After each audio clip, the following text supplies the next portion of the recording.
Okay, so basically we want to show that the integration of this, if you put the we're trying to show that cos inverse t plus a c equals the integration of -1 over √1 minus t squared dt. Or in other words, the derivative of cos inverse t will be this. So if we start off with y equals cos inverse t, and then we'll have cos y equals t minus sine y, if we differentiate both sides, dy dt equals 1. So that means dy dt equals -1 over sine y.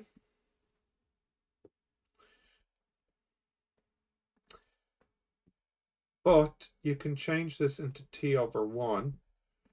So you could think about the triangle like this, where this is t, adjacent, hypotenuse, and then this side here, the opposite is 1 minus t squared, and this is angle y. So then you can see that sine y would be √1 minus t squared over 1. So then this becomes -1 over √1 minus t squared. So then that would mean that y would be this integration with the limit, of course. And y was cos inverse t.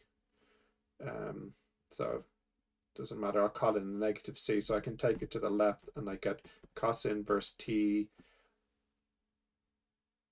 Actually, I'll call it a positive c, and then I'll multiply across by minus. So that becomes minus c, and then take it to the left becomes plus c. So I can match it up exactly with what we need. And we know that that is equal to sine inverse t from the definition plus some other constant. I'll call it C2 maybe. So is it the case that that equals? Well, it depends on the c's. The c's are different.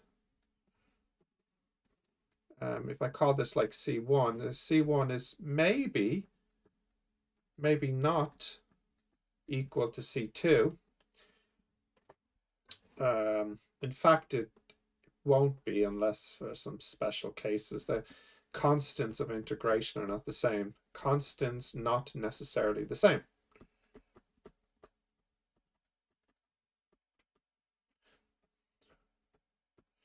And the answer is no. You can just put in some values and you can see, you know,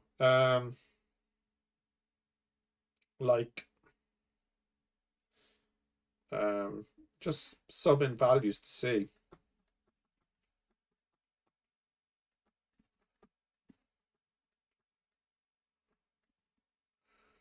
Like, e.g., t equals 0.